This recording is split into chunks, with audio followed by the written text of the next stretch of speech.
여러분 안녕히 주무셨습니까? 참 좋은 아침입니다.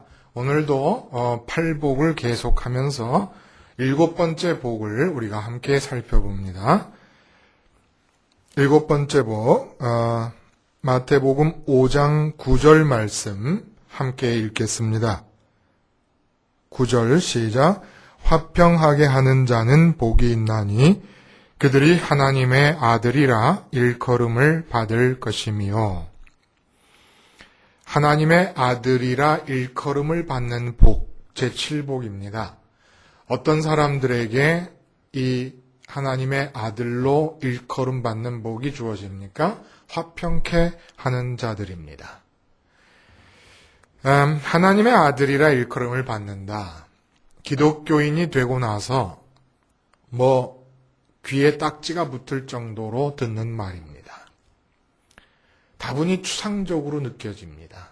이제는 정말 오복이 내게 주어지는 현실 속에서 느끼게 되는 그런 짜릿함이 없습니다. 돈이 많이 벌릴 때의 그 기쁨, 그런 게 없어요. 하나님의 아들이라 일컬음을 받는다. 그러나 한번 그런 마음으로라도 도대체 하나님의 아들로 일컬음을 받는다는 내용이 무엇인지 오늘 아침에는 말로만이라도 한번 따져보지요. 그러는 동안에 혹시 하나님의 아들로 일컬음을 받는다는 것이 정말로 복이다라는 생각이 들 수도 있지 않겠습니까? 하나님의 역사, 성령님의 강권을 통해서 그렇게 되면 얼마나 좋겠습니까? 엄청난 얘기잖아요. 하나님의 아들로 일컬음을 받는다는 게. 자, 그러면 하나님의 아들이라고 이 참 표현이 특이해요. 하나님의 아들이 된다도 아니고 같은 내용이겠습니다만은 하나님의 아들이라고 일컬어진다. 복의 내용이 그렇다는 거예요. 아들이라고 일컫는 것은 여러분, 제가 저희 아버지의 아들이라고 일컬어지는 것은 저희 아버지께서 저를 향해서 너는 내 아들이다라고 하는 것이 첫 번째 사건이 되어야 합니다. 아버지 말고는 그 누가 아들이라고 하는 사실을 말해줄 수 있는 사람이 세상에 없어요. 어머니가 아기를 낳았어도 아버지가 내 아들이라고, 예를 들어 정말 젊은 사람들이 젊은 시절에 연애하다가 그만 아기를 가졌는데 그걸 모르고 서로 헤어졌어요. 나중에 찾아와서 이게 당신의 아들이다 얘기해도 그 사람이 아들이라고 인정을 안 하면 할 수가 없습니다. 요즘은 친자 확인이라는 게 있습니다만은 인륜상 그리고 그 옛날에 아버지가 아들이라고 말해주지 않는 한 다른 사람들은 그 사람이 그 사람의 아들인 줄을 몰라요. 방법이 없어요. 알 수 있는 방법이 없습니다. 저도 실제로 저희 아버지가 낳았는지 몰라요. 못 봤으니까. 그냥 저희 아버지께서 저보고 너는 내 아들이라고 하셨으니까 아들인 줄 아는 겁니다. 그러므로 하나님의 아들이라 일컬어진다는 것은 그 누가 말하는 게 아니라 세상 사람들이 하나님의 아들이구나라고 말해주는 게 아니라 목사님이 정말 김 집사님은 하나님의 아들이십니다 이렇게 말해주는 게 아니라 하나님께서 일컬을 수 있다. 하나님이 너는 내 아들이다라고 나를 콕 집어 지명해서 말씀하시는 복이란 얘기입니다. 하나님께서.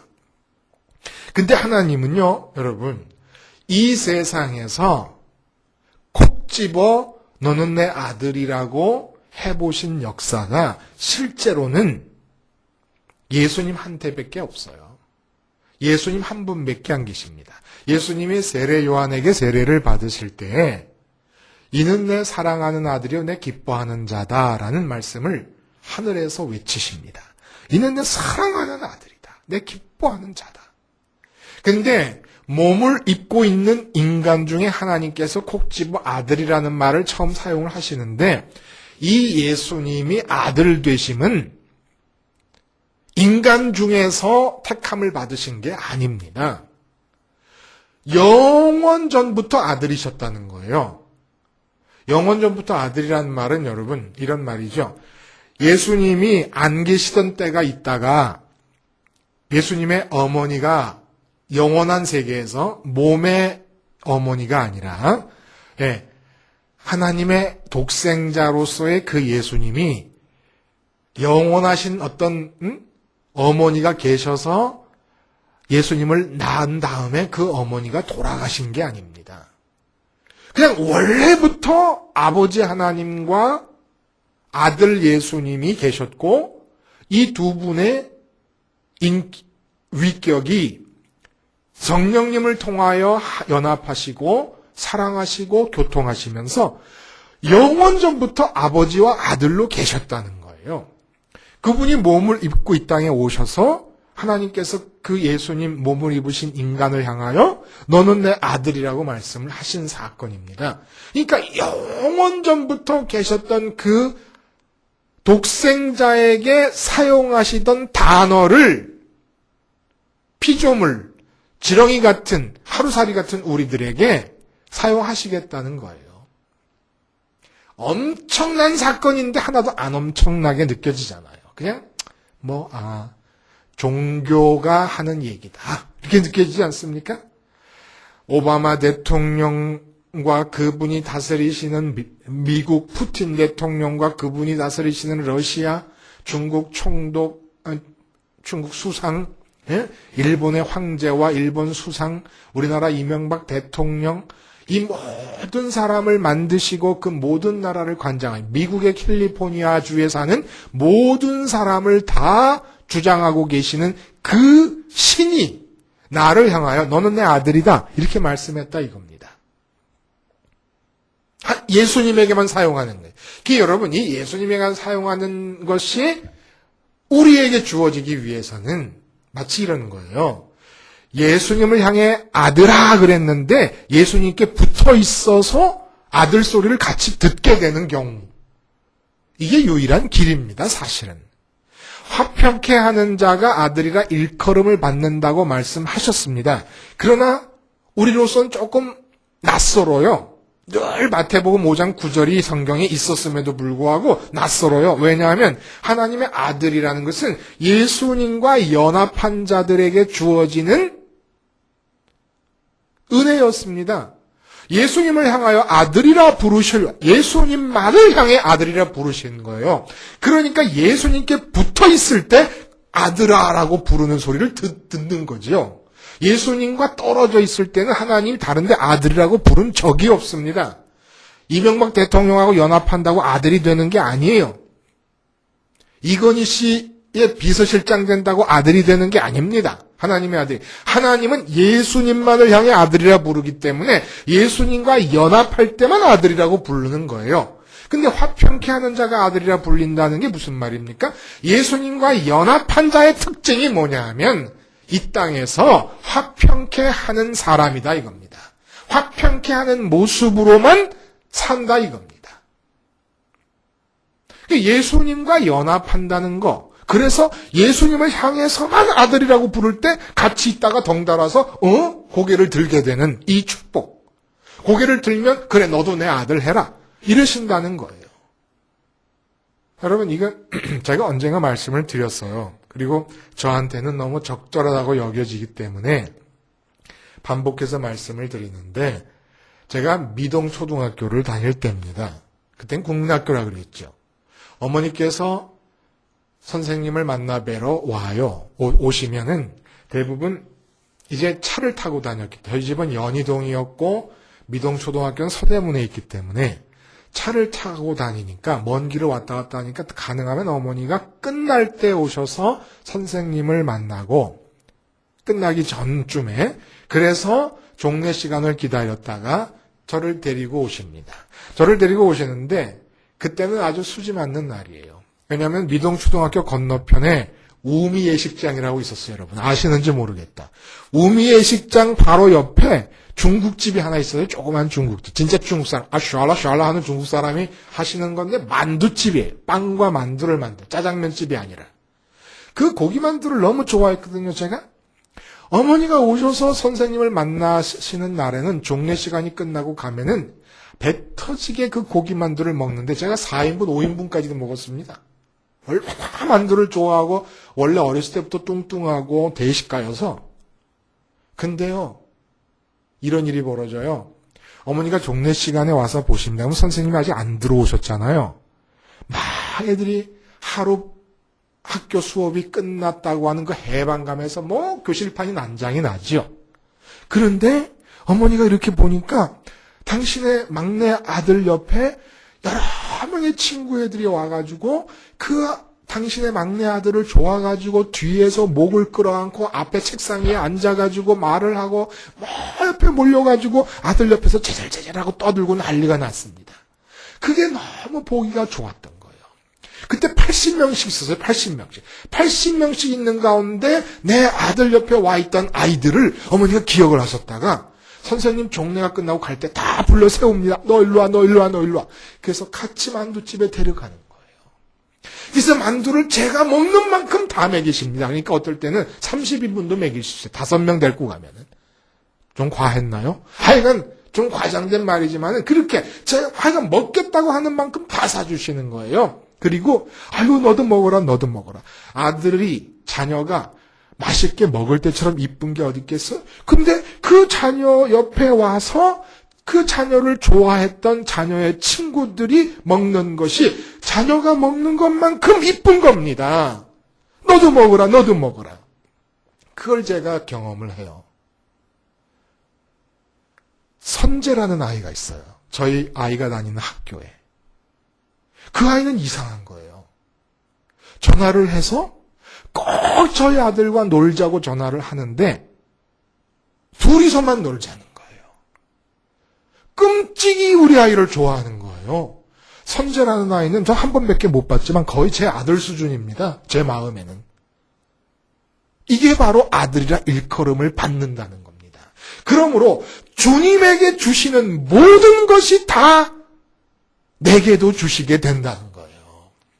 주님을 좋아해서 주님과 연합하면 주님을 아들이라 일컬으시던 하나님께서 고스란히 주님에게 주시던 모든 그 아들에게 주시던 모든 복을 내게도 다 주시게 된다는 겁니다. 이런 복 느껴보셨습니까? 이거 안 느끼셨으면 기독교인이 아직 아닌 거지요, 우리가. 저나 여러분이나. 예? 정말 하나님의 감동. 야, 내 아들을 그렇게 좋아해? 내 아들 예수를 그렇게 사랑해? 내 아들 예수에게 주는 모든 걸 다 줄게. 이렇게 예수님과 연합해서 예수님을 좋아하는 덕분에 아들이라 일컬어질 때에 나타나는 특징이 하나 있습니다, 여러분. 쉽게 말하면 이 세상이 다르게 보이기 시작합니다. 어떻게 다르게 보이냐? 멋진 집 있잖아요, 멋진 집. 그 집이, 야, 이제 내가 집을 이렇게 샀으니까 이 집에 정말 이제 안정되게 살 수 있겠구나. 전세방, 사글세방, 전전하던 그런 시절 청산하고 이젠 안정되게 살 수 있겠다.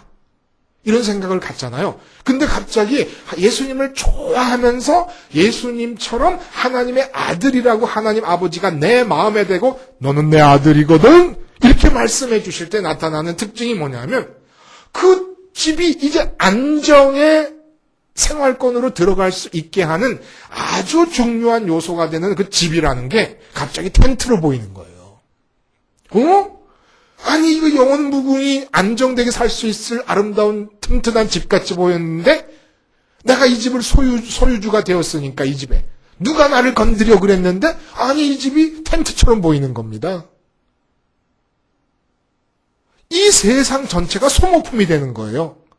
오늘 본문에 걸리는 분들이 계실 거예요. 여성운동 같은 여성 운동하는 이런 분들, 여성학자들 이런 분들. 왜 아들이라 일컬음을 받냐 이겁니다. 왜 아들이라 일컬음. 영원 전부터 아들인 걸 어떡합니까? 이 세상에서 남자와 여자의 개념이 있기 전부터 아들이신 걸. 그러니까 이렇게 생각하시면 돼요. 내가 지금 여자의 몸을 입고 남자의 몸을 입고 있지 않습니까? 그게 내가 영원히 여자 같은 마음으로 살고 영원히 남자 같은 마음으로 살아요.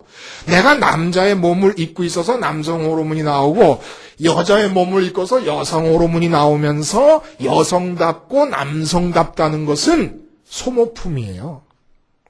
이 지구 위에서 다 달아 없어질 소모품이라는 겁니다. 영원히 여성의 캐릭터로 사는 게 아니에요. 내 영혼이. 내 인격이 영원히 여성스러움으로 감싸여 있는 게 아니라는 겁니다. 여자의 몸도 남자의 몸도 소모품이에요. 너는 내 아들이라는 말을 하나님 내 마음에 대시고 하실 때 나타나는 일이 그거라는 겁니다. 소모품이에요. 이 몸이 목숨의 근거지 아닙니까? 목숨에 붙어 있다는 건 몸에 호흡이 왔다 갔다 하는 거예요, 지금. 근데 그 목숨의 근거지인 몸이 얼마나 중요합니까? 근데 너는 내 아들이라는 말을 듣자마자 어떻게 써야 되냐면 이 몸이 소모품이 돼버리는 거예요. 여러분, 미국이 자동차 산업이 낙후되기 시작했습니다. 70년대부터 일본에 뒤처지기 시작했어요. 근데 그 이유를 한번 내가 들은 적이 있어요. 뭐라 그러냐면은 이 아시아권에서는 자동차가 소유의 개념으로, 재산의 개념으로 이 문화가 다가온다는 거예요. 그런데 미국에서는 자동차라는 것을 아예 소모품의 개념으로 접근했다는 겁니다. 소모품의 개념으로 접근해 놓으니까 그렇게 심혈을 기울이질 않은 거예요. 우리처럼. 우리는 자동차 한 대 있으면은 내가 자동차를 타고 다니는 게 아니라 내가 자동차를 이고 다니잖아요. 틈만 있으면 닦고 틈만 있으면 갈고 튜닝한다고 갖다 붙이고. 근데 아무리 갖다 붙여도 윈드 브러쉬에다가 금칠하는 사람은 없어요. 소모품이거든요. 소모품. 너는 내 아들이라는 말을 하나님께 직접 들은 심령의 특징이 뭐냐면 이 지구 전체를 다 소모품으로 보는 겁니다. 오복을 소모품으로 봐버리는 겁니다. 소모품으로. 그냥 지금 이 지구는 출장 온 거예요. 출장. 잠깐. 하루 이틀 밤 출장 오듯이 출장 온 거고 내 집은 아무리 고대강실 같아도 그냥 좀 비싼 텐트에 지나지 않는 것이고 이게 아들의 특징입니다. 아들이니까 지구를 에이 밀어붙이. 지구야 저리 가버려라. 이게 아들이 받는 복을 누리고 있는 사람들의 특징이라는 거예요. 그런데 이렇게 이 지구에서의 모든 것들이 다 소모품처럼 여겨지는 그런 사람이 있는 힘을 다해서 하게 되는 일이 뭐냐면 화평케 하는 거라는 겁니다. 유일하게 가치 부여를 할 수 있는 일이 뭐냐면 화평케 하는 일이라는 거예요.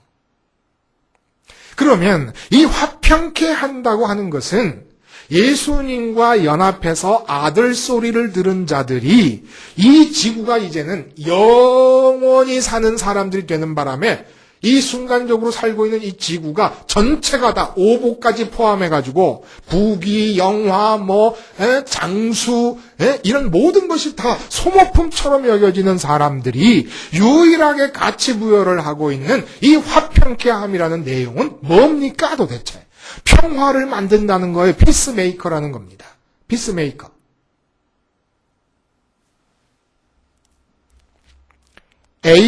에이레노포이오이. 에이레네라는 말이 평화라는 말이거든요. 구약으로 가면 샬롬을 말합니다. 하여간 인간과 인간이 됐던 나라와 나라, 민족과 민족이 됐던 하나님과 인간관계가 됐던 거기에 샬롬을 만드는 자들, 평화를 만드는 자들이 이 바로 하나님의 아들이라 일컬음을 받는 자들이라는 거예요. 그들의 특징이라는 겁니다. 그러면 여러분, 화평케 하신 것은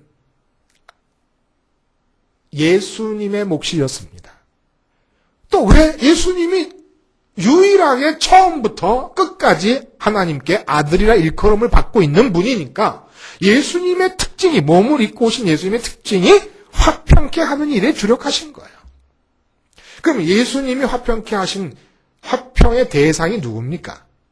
인간과 인간? 아니에요. 주님은 뭐라 그러십니까? 사람이 그 아비와 딸이 그 어미와 며느리가 시어머니가 불화하게 함이라 사람의 원수가 제 집안 식구니라. 왜? 내가 검을 주러 왔기 때문에 서로 검 들고 싸우게 될걸?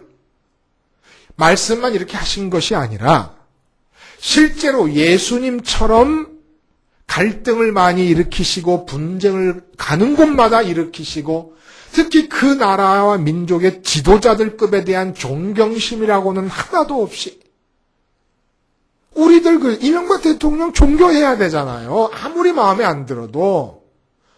그래서 그분이 잘 돼야 우리가 잘 되는 거 아닙니까? 그런데 그렇게 까부실 수가 있습니까?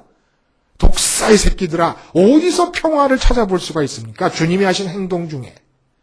주님처럼 소요와 소동을 많이 일으키신 분이 어디 있어요? 주님처럼 이스라엘 역사 속에서 한 개인이 그렇게 온 나라 아닌 온 예루살렘이 난리가 나도록 소요를 일으키신 분이 누가 계십니까? 인간과 인간의 평화를 위해서 일하신 분. 물론 로마서 12장, 히브리서 12장에 할 수 있거든 너희는 사람으로 더불어 평화를 추구하라고 말씀하셨습니다. 그러니까 이 말씀도 예수님이 소요를 일으키실 수밖에 없었던 이유의 빛 아래서 해석을 해야지 더 맞는 얘기 아니겠습니까? 예수님이 더 중심이 돼야 되지요. 그리고 사도 바울이 얘기한 그 평화를 사람들 간의 평화를 추구한다는 것이 주님께서 말씀하신 이 검을 갖고 제 집안 식구가 원수가 된다라고 하는 말씀에 비추어 볼 때 뭘 뜻하는가를 생각해야죠. 그냥 인륜이 말하는 도덕론자들이 말하는 박애주의자들이 말하는 그런 평화가 아니지 않습니까?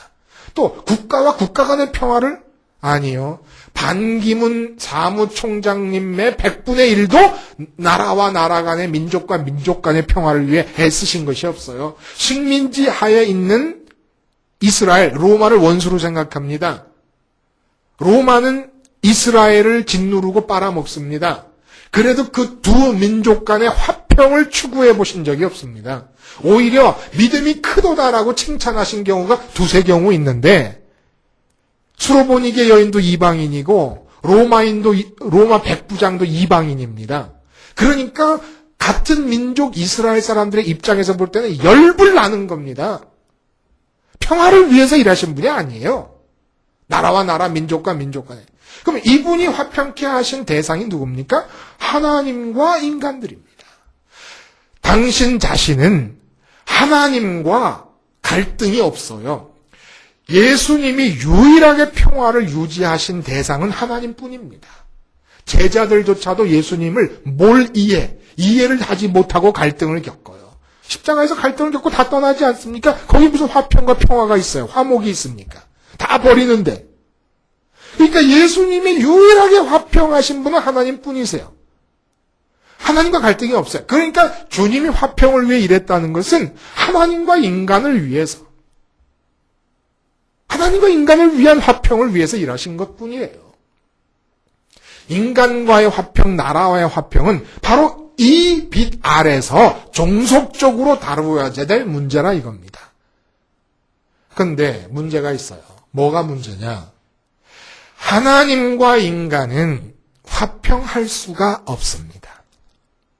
근본적으로. 왜냐하면 하나님이 제일 싫어하시는 게 죄악인데 그 죄악에 장악된 게 인간이고 죄악의 노예가 인간입니다. 이게 바로 예레미야, 이사야로부터 사도 바울과 사도들을 거쳐서 어거스틴을 통해서 종교개혁자들을 통해 내려가고 있는 우리 기독교의 근본 신앙 고백이에요. 노예 의지. 우리의 의지조차도 뭘 우리가 하겠다고 마음을 먹으면 이미 그 하겠다는 마음 자체가 죄악에 깊숙이 장악되었다는 겁니다. 아들을 하버드 대학 보내야지 얼마나 좋습니까? 그런데 그게 죄악에 장악된 뿌리에서 나오는 생각이라는 겁니다. 그러므로 하나님이 제일 싫어하는 죄악에 장악되어 있기 때문에 하나님이 이기실 수밖에 없어요. 하나님이 거기에 타협을 하실 수도 없고 그냥 한 발 양보하지 뭐. 양보해서 화평을 이루자 있을 수도 없다는 거예요. 절충이 있을 수도 없다는 거예요. 무조건 타도해야 됩니다. 왜냐하면 인간이 승리한다는 것은 죄악이 승리하는 거니까. 좋은 예가 있잖아요, 여러분. 야곱이 야복강가에서 하나님의 사자와 씨름해서 이겼습니다. 그래서 하나님을 이긴 자라는 뜻이 이스라엘이에요. 근데 이스라엘이 뭐합니까? 광야에서 하나님을 이겨서 멸망당합니다. 40년을 뱅뱅 돕니다. 가나안에서 또 인간이, 죄악에 정복된 인간이 하나님을 이겨서 가나안에서 쫓겨납니다. 그리고 기어코는 하나님을 이기던 습성이 하나님이신 예수님을 십자가에 못 박아 처절하게 죽여버립니다. 인간이 이기면 안 돼요. 인간이 이긴다는 건 죄악이 이긴다는 것입니다. 그러므로 하나님과 인간 사이의 화평은 불가능해요. 하나님이 승리해야만 하시니까. 하나님의 승리가 절대적으로 인정되어야 하니까. 근데 승리라는 것은 전쟁과 평화라고 말할 때 전쟁과 평화가 대립 개념 아닙니까? 그 평화에 대립되는 개념인 전쟁의 요소가 승리와 패배 아니에요. 승전과 패전 아닙니까? 하나님이 죄악에 장악된 인간에 대해서는 승리하셔야만 하는데, 승리라는 것은 평화 대신에 전쟁을 상정하는 개념이라 이거예요. 근데 여기에 무슨 평화가 있겠습니까? 주님이 머리를 쓰십니다. 어떻게 아버지와 인간들의 화평을 이루게 할 것인가? 절대 아버지는 승리해야만 해. 아버지의 승리가 절대적으로 보장되어야 됩니다. 이 화평은. 그러니까 화평할 수 없는데, 또 인간은 아버지가 승리한다는 것은 곧 인간의 멸망과 인간의 패망을 말합니다. 어떻게 죄악에 장악된 인간에 대해 아버지가 승리를 하시는데, 그럼에도 불구하고 인간이 패망하지 않으면서 이 둘이 화해가 일어나느냐? 참 묘한 거예요, 여러분. 승리하면 패망하는 자가 있게 마련인데, 승리하셨음에도 불구하고 패망해서 없어지지 않고 그 승리하신 하나님과 오히려 화해 자리로 올라가게 되는 거, 어떻게 하면 있을까? 방법이 있다. 인간들에 대한 하나님의 승리가 무혈입성이 돼야 된다. 인간들이 망하면 안 된다. 그러나 인간들은 죄악에 물들어 있기 때문에 무혈입성을 하려면 불가능하다. 반드시 피를 흘려야 된다. 내 피를 흘리면 되겠구나.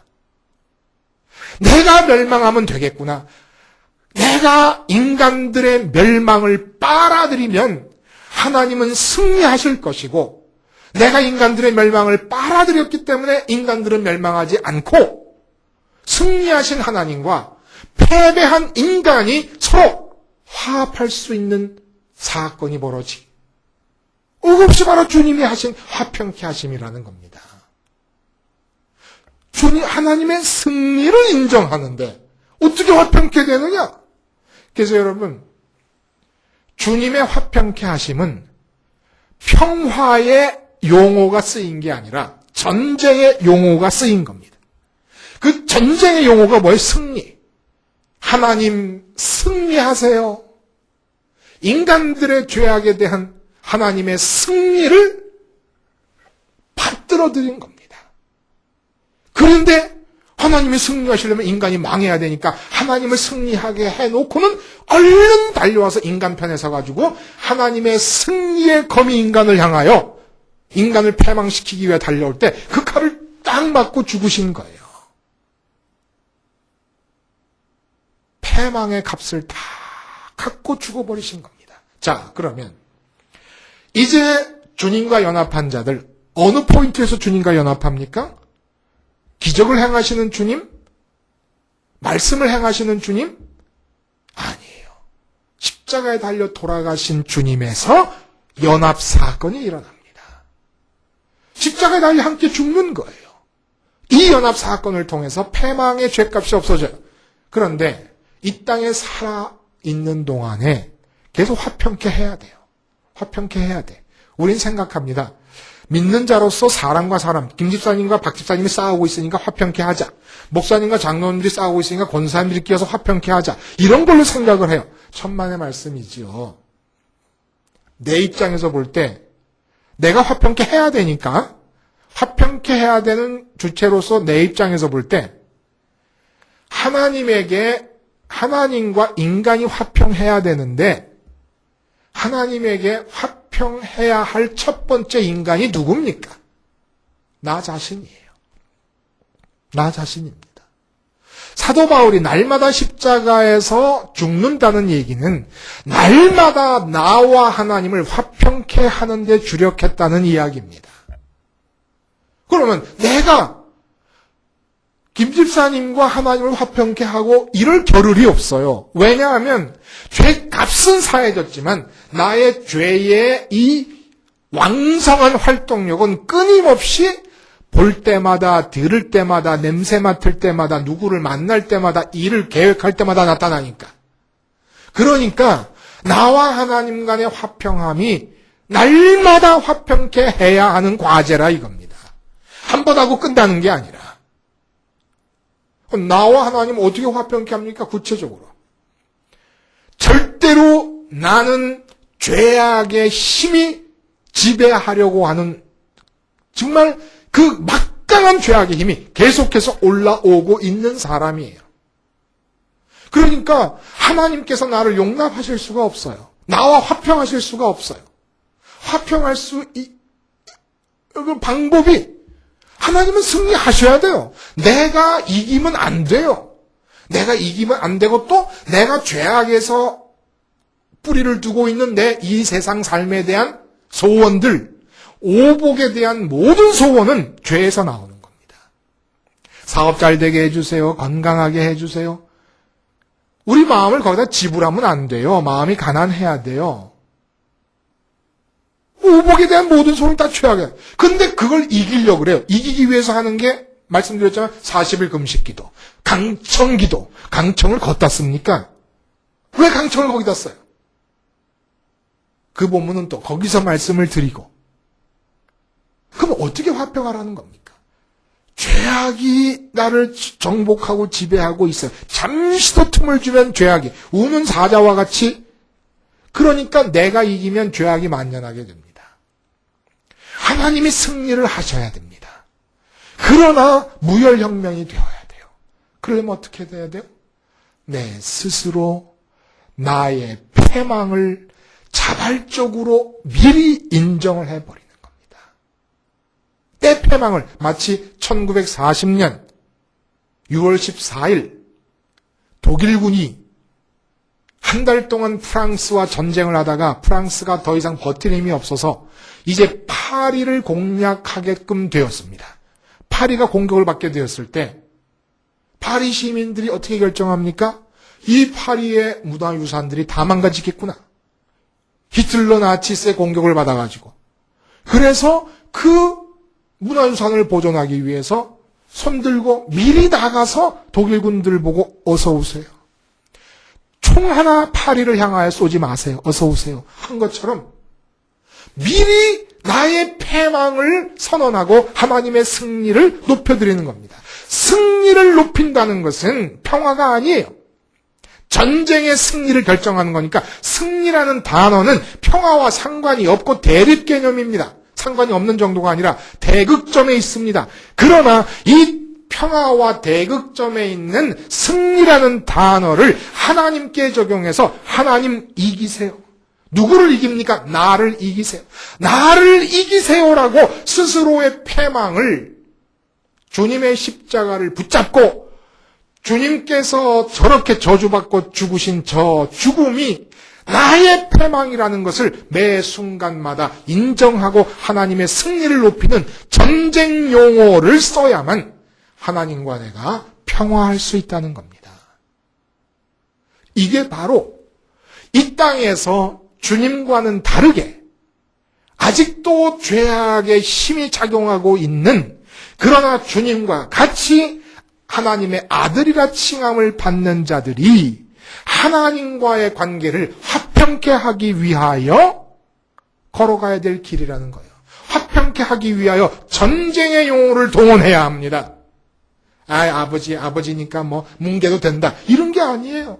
나는 죄악의 사람입니다. 그래서 하나님 아버지의 아들이 되려면 아버지니까라고 뭉개려고 생각하지 말고 아버지의 승리를 인정하라는 거예요.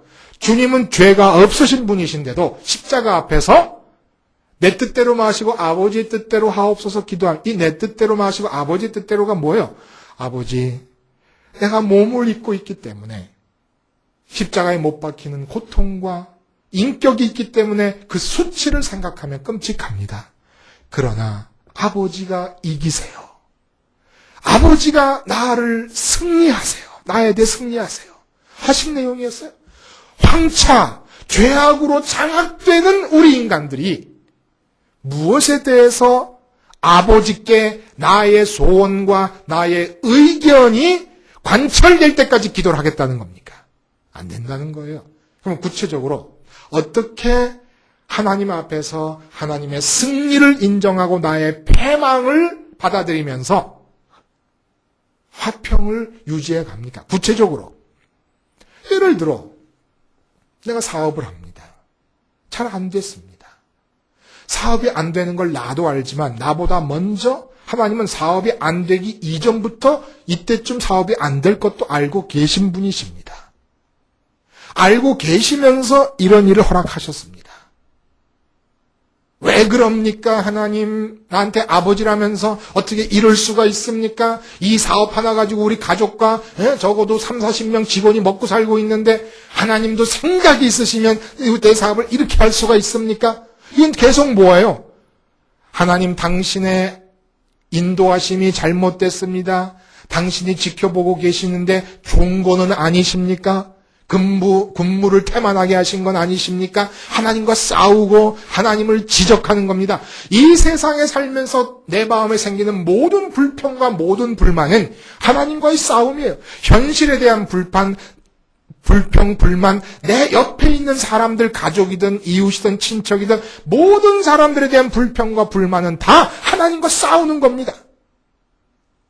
그래서 하나님을 이기려고 하는 거예요. 예를 들어볼까요? 다윗에게 있어서 시므이, 압살롬이 아들이 쳐들어와서 궁정을 놔두고 도망갑니다. 사울의 자손 시므이가 다윗을 향하여 돌을 던지며 비난을 합니다. 이때 장군 아비새가 내가 저 개를 죽이겠습니다. 그랬더니 다윗이 한 말이 너와 나가 무슨 상관이냐? 저가 저렇게 나를 비난하는 것은 여호와 하나님께서 허락하심이니 내버려 둬라. 여호와 하나님께서 허락하심이니 내버려 둬라. 다시 말해서 아들 때문에 지금 정신이 없고 경황이 없는 상황에서 시므이의 비난을 아버지 이기세요. 저 사람이 나를 비난하는 것도 아버지께서 허락하신 겁니다. 이기세요. 내 아들이 말을 안 듣습니다. 아버지 이기세요. 아들을 지은 것도 아버지시고 아들의 머리털까지 세심받은 것도 아버지시고 아들의 인생을 이끄는 것도 아버지신데 지금 내 마음에 안 든다고 어떡하겠어요? 아버지 이기세요. 아버지 승리하세요. 기생 라합이 자기 민족을 배반한 것 같습니다. 그러나 그 신앙적 내용이 뭡니까? 아버지가 이 내 민족을 죄악 때문에 심판하셔야 된다면 하나님이 이기세요. 아브라함이 한 게 뭡니까? 이삭을 번제로 바쳐라. 25년 만에 약속의 아들로 100살 때 얻은 아들인데 아버지의 뜻이 이삭이 없어져야 되는 거라면 아버지가 이기세요. 이게 화평케 하는 자라는 겁니다. 이게 바로 아버지가 아들이라고 일컫는 자들의 특징이라는 겁니다. 주어지는 삶 속에서 오복을 넘치도록 받는 게 하나님의 아들들이 아니라 오복이 씨가 마를 때에도 아버지가 이기세요. 내 현실을 주장하시는 아버지의 뜻이 이럴 수밖에 없는 것이라면 아버지 승리하세요 라고 승리의 찬가를 부르며 내 의지의 패배, 내 소망의 패배, 내 판단의 패배를 인정하는 자들이 바로 화평케 하는 자들이라 이겁니다. 그러한 나와 하나님과의 화평함 안에서 벌써 이웃에 대한 나의 태도, 나라에 대한 나의 태도 다 나타나고 있지 않습니까? 나를 둘러싼 이웃과 나를 둘러싼 가정과 나를 둘러싼 나라 전체가 하나님께서 다스리고 계시는 것임을 믿고 하나님 이기세요, 하나님 이기세요 했을 때 완전히 이 세상이 소모품인 것처럼 이 세상의 가치 부여가 끝나고 죽어버렸을 때 모세에게 찾아오신 하나님인 것처럼 우리에게도 찾아오셔서 또 당신의 특별한 계획을 위해 우리를 사용하실 수도 있고, 하나님의 뜻에 따라 움직여가며 인생이 전개되게 되는 거지요. 그러나 우리가 주력할 것은 하나님의 일은 하나님의 힘과 하나님의 지혜와 하나님의 능력으로 하나님께서 내 안에서 이루어 가실 것이고, 땅을 기업으로 주신다고 한 것처럼 내가 신경 써야 될 것은 하나님과의 화평이라는 겁니다. 그러기 위해서 주님의 십자가를 붙잡고 나의 패망, 내 의지와 내 소원과 내 판단의 패망을 앞서서 인정해드리고, 전쟁의 용어인 하나님의 승리를 높이 지켜 올려드릴 때에 하나님과 나는 무혈혁명의 평화가 이루어지게 되고, 너는 내 아들이다라는 일컬음이 계속해서 내 마음속에 쟁쟁하게 울릴 것이에요. 마치 세례요한에게 세례받을 때 주님에게 이는 내 사랑하는 아들이요 내 기뻐하는 자라는 음성이 들렸던 것처럼 말입니다. 그런 음성을 화평케 하는 동안에 들으시고, 그런 음성을 듣는 동안에 이 세상을 마치 물 위를 날아다니는 사람들인 것처럼, 그렇게 이 세상을, 소모품인 이 세상을 날아다니는 사람들이 될 수 있기를 축원합니다. 기도하시겠습니다. 하나님 아버지, 주님의 십자가에서 일어난 나의 패망을 솔선하여 자발적으로 앞서서 받아들이며 하나님의 승리를 높임으로 화평케 하는 자가 되게 하시고, 너는 내 아들이라는 하나님의 음성이 언제나 내 마음에 쟁쟁 울려 퍼지는 복을 받게 하여 주시옵소서. 예수님의 이름으로 기도하옵나이다. 아멘.